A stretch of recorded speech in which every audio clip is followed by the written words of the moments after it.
तर फायनली आता मी सड्यावरती आलोय खोपीमध्ये। तर खूप कष्टाचं काम असतं, शेती म्हणजे सोपी गोष्ट नाहीये। तर चिखल झाल्यानंतर लावणी लावायची आहे। तर ही फायनली चिखल आहे। आज सुद्धा खोपीमध्ये जेवण बनवायचं आहे, जेवण वगैरे घरून बनवून नाही आणलंय। तर आता भाकरी खातोय।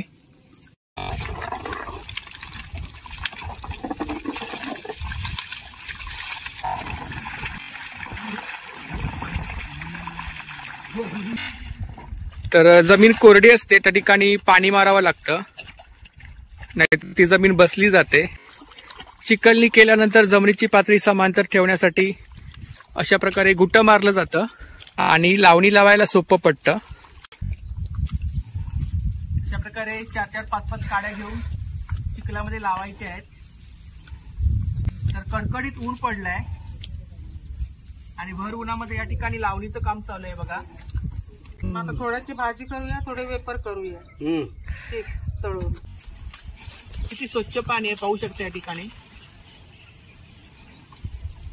भाजी वगैरे करून झाली आहे, तर आता आम्ही तळणार आहोत घरे। तर ही बघा इकडे पिठी बनवली आहे आणि इकडे फणसाची भाजी बनवली आहे। तर तुम्ही सुद्धा जेवायला या। फणसाचे गरे फ्राय करतोय।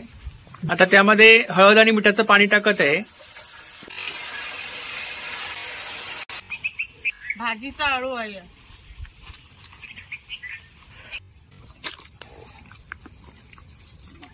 त्या गणपतीच्या सीझनला खूप साऱ्या प्रकारचा भाजीपाला आपल्याला खायला मिळतो। नमस्कार मंडळी, मी उदय मुंडे माझ्या मराठी युट्यूब चॅनलमध्ये आपल्या सर्वांचं मनपूर्वक स्वागत करतो। तर मंडळी सध्या मी कोकणामध्ये आहे, माझ्या गावी राजापूर कुंभवडे। तर मंडळी कोकणामध्ये पारंपरिक पद्धतीने भात लावणी कशा प्रकारे केली जाते, तर काही मेमरी मी तुम्हाला व्हिडिओद्वारे शेअर केली आहे। तर व्हिडिओ नक्की शेवटपर्यंत पहा आणि व्हिडिओ जास्तीत जास्त शेअर करा। तर आत्ता वाजले सकाळचे 10 आणि आता आम्ही सड्यावरती चाललोय। तर काल भाताची जी रोपं काढली होती ती आज लावायची आहेत। तर सड्यावरती जाईपर्यंत आता आम्हाला अर्धा तास लागणार आहे। तर रस्त्याची दुरवस्था पाहू शकता या ठिकाणी। तर संपूर्ण घाटी आहे, सड्यावरती जाईपर्यंत दम कोंडतो। तर इकडे आई, रॉकी आणि भाऊ येतोय। या ठिकाणी सुद्धा मळी शेतीचा तरवा आहे बघा। तर आमच्या मळी शेतीला अजून सुरुवात नाही केली आहे, तरी मळ्यातील रोपं आहेत, उशिराने होतात, महान असतात। तर फायनली आता मी सड्यावरती आलोय खोपीमध्ये। तर 2 कोपरे लावायचे आहेत। तर रस्त्याने येताना काही मी जास्त शूट नाही केलं। तर तिकडे बैल आणलेत आज चिखलनी करायला। तर इकडे आता दादा खत मारत आहे।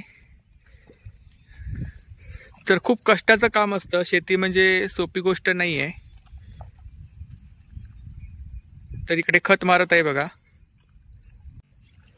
खत मारल्यानंतर सुद्धा वरून नांगर फिरवायचा असतो। चिखलनीसाठी भरपूर प्रमाणात पाऊस लागतो, कारण कातळपट्टा असल्यामुळे पाणी लगेच वाहून जातं। तर हे कोपरे वगैरे आहेत ते बघा खणावे लागणार आहेत, कारण इकडे जोत जात नाही कोपऱ्यामध्ये। आणि ही 2-3 दिवसापूर्वी लावलेली लावणी आहे बघा। तर खत मारून झालंय आता। तर आता त्यानंतर नांगर फिरवला जात आहे। तर चिखल झाल्यानंतर लावणी लावायची आहे। तर ही फायनली चिखल आहे।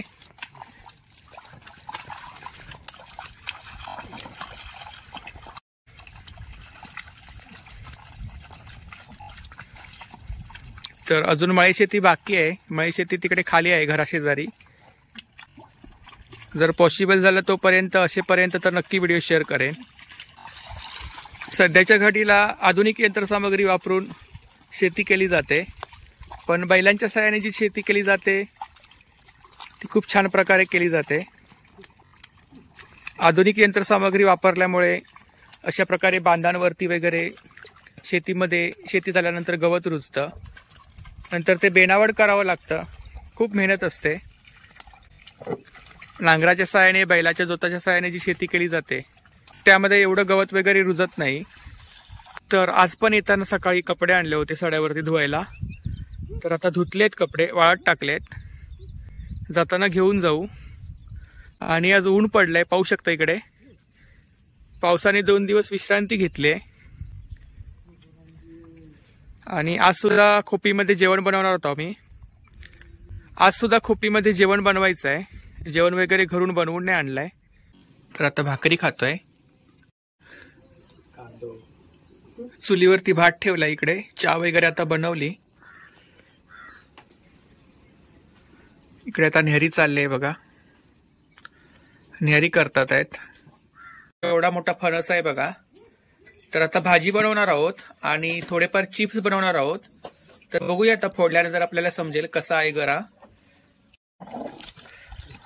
तर आता दुपारचे 11:30 वाजलेत आणि कडकडीत ऊन पडलाय. तर एक कोपरा होता तो आम्ही चिखल केल्यानंतर लावून घेतला. तर मी भात लावणी लावत होतो, व्हिडिओ शूट करायला कोणी नव्हतं. तर आता या व्हिडिओची चिखल झाल्यानंतर मी तुम्हाला भात लावणी लावताना व्हिडिओ शेअर करेन.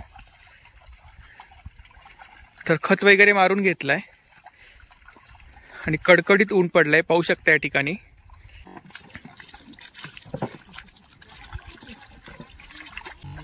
तर 2 दिवस पावसाने विश्रांती घेतली आहे.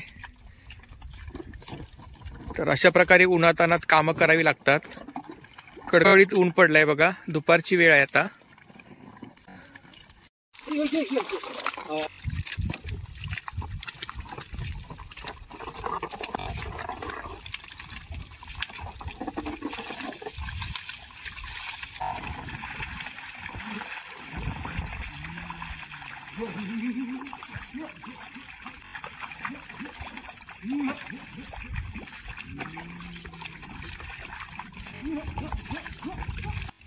या ठिकाणी आता वहिनी पाणी मारत आहेत बघा. तर जमीन कोरडी असते त्या ठिकाणी पाणी मारावं लागतं, नाहीतर ती जमीन बसली जाते. नांगर वगैरे आतमध्ये जमिनीमध्ये रिगताना प्रॉब्लेम होतो. तर आज तरी थोड्या प्रमाणात पाणी आहे, नाहीतर कधी कधी पूर्ण कोरडी असते जमीन. आणि हे कोपरे वगैरे ज्या ठिकाणी नांगर जात नाही, कारण बाजूची शेतं भात लावणी लावलेली आहे, तिकडे नांगर वगैरे जाऊ शकत नाही. तर ते कोपरे फावड्याच्या साहाय्याने, कुदरीच्या साहाय्याने खणावे लागतात. तर इकडे आता दादा गुट्ट मारत आहे. चिखलनी केल्यानंतर जमिनीची पातळी समांतर ठेवण्यासाठी अशा प्रकारे गुट्ट मारलं जातं. याला गुट्ट बोलतात. लहानपणी आम्ही यावरती बसायचो किंवा बैलांच्या साहाय्याने सुद्धा ओढलं जातं गुट्ट. तरी बघा जमिनीची पातळी समांतर होते आणि लावणी लावायला सोपं पडतं. तर हे बघा या ठिकाणी चिखल वगैरे करून झाले, दादाने गुट्ट वगैरे मारलाय आणि तो मागचा कोपरा आम्ही मगाशी लावला, त्यावेळी काही मी शूट वगैरे नाही केलं. तर ते वेगळं पीक होतं आणि हे वेगळं पीक आहे. तर आता आम्ही लावणी लावतोय. अशा प्रकारे 4-4, 5-5 काड्या घेऊन चिखलामध्ये लावायचे आहेत.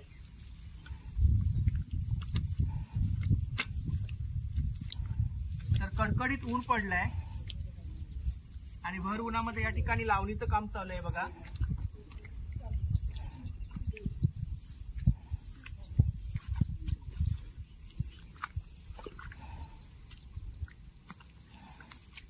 कातळ पट्टा असल्यामुळे जमीन लगेच सुकली जाते, कोरडी पडते. त्यामुळे चिखल झाली की लगेच लावणी लावावी लागते, कारण पाऊस सुद्धा नाही. पाऊस असेल तर थोडंफार पाणी तरी भेटतं. पण आता वहिनीने पाणी मारून मारून जमीन ओली केली.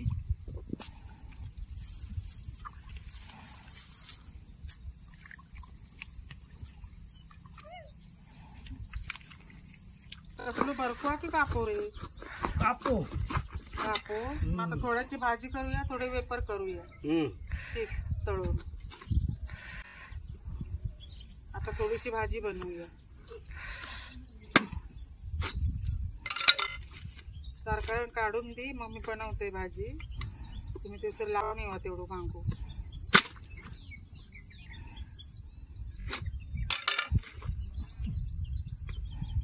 ही सवयची पानं ती जेवसाठी आणलेली कण ती आता भाजीसाठी उपयोगी येईल. भाजी बनवू त्याच्यावर काढून ठेवता येईल.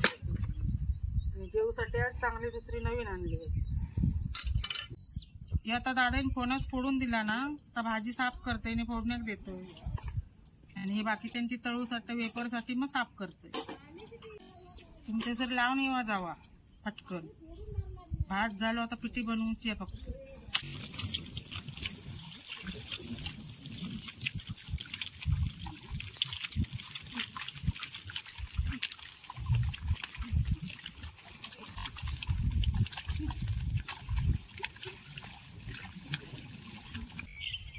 तर ही आमची चिरेकण आहे. तर कोकणामध्ये विशेषतः अशा प्रकारच्या जांभ्या दगडीच्या चिरेकणी असतात. तर पिण्याचं पाणी वगैरे आम्ही आता इथून नेतो. तर इकडे आता मी पाणी भरतोय. तर वाहतं पाणी आहे.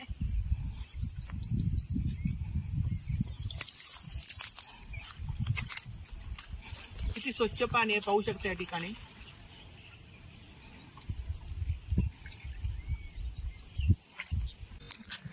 तर ही बघा दादाने परत दाढ काढून आणली. काल आपण काट्यामध्ये जी दाढ काढली होती तर त्याचा तुटवटा पडला.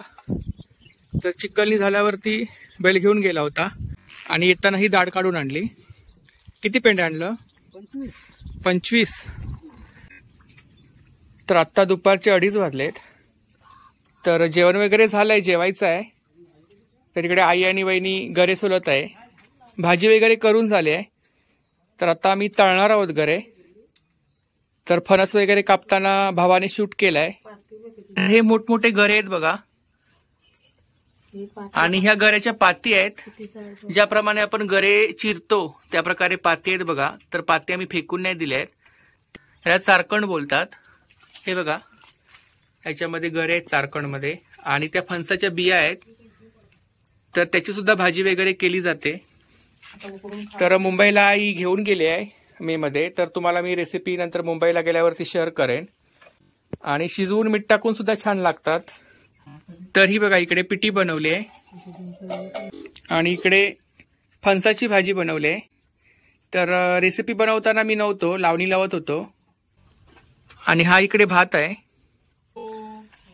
तर इकडे आता दादा जेवणापूर्वी राखणदाराला वाडी ठेवत आहे. शिवाराची राखण करणाऱ्या राखणदाराला.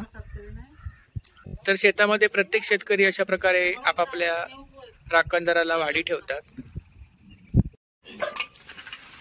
तर इकडे आता आम्ही जेवायला बसतोय. पिठी भात आणि फणसाची भाजी आहे. तर तुम्ही सुद्धा जेवायला या. फणसाचे गरे फ्राय करतोय, गरे तळतोय. तर असे गरे काढून घेतले होते आणि आता बारीक बारीक चिरतोय. बिया काढून घेतल्या आणि तिकडे वहिनी तळायसाठी तेल ठेवलंय वहिनीने. त्यानंतर मी तुम्हाला ती प्रोसेस दाखवेनच. तर अशा प्रकारे हे बारीक बारीक तुकडे करून घेतले. तर इकडे आता वहिनी गरे तळत आहे. आपण बारीक बारीक चिरलेले जे गरे होते तर आता चुलीवरती कढई ठेवली आहे. छानपैकी आपल्याला फ्राय करून घ्यायचे आहेत. जोपर्यंत गऱ्यांना खुळखुळ खुळखुळ आवाज येत नाही तोपर्यंत आपल्याला नाही काढायचे आहेत. आणि इकडे हळद आणि मिठाचं पाणी घेतलंय ना. हळद आणि मिठाचं पाणी घेतलंय. त्यावेळी खुळखुळ खुळखुळ आवाज येईल गऱ्यांचा, त्यावेळी हळद आणि मिठाचं पाणी टाकायचं वरून. तर हे बघा इकडे थोडेफार गळे तळले आहेत. ह्या आहेत त्या पाती आहेत आणि इकडे आहेत ते हे गरे आहेत. तर हे बघा आता त्यामध्ये हळद आणि मिठाचं पाणी टाकत आहे. तर हळद आणि मिठाचं पाणी टाकताना थोडं सांभाळून टाकायचं, कारण तोंडावरती उडण्याची वगैरे शक्यता असते.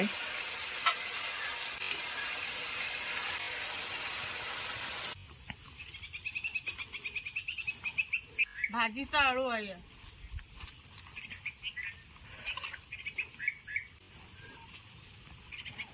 भाजीचा फक्त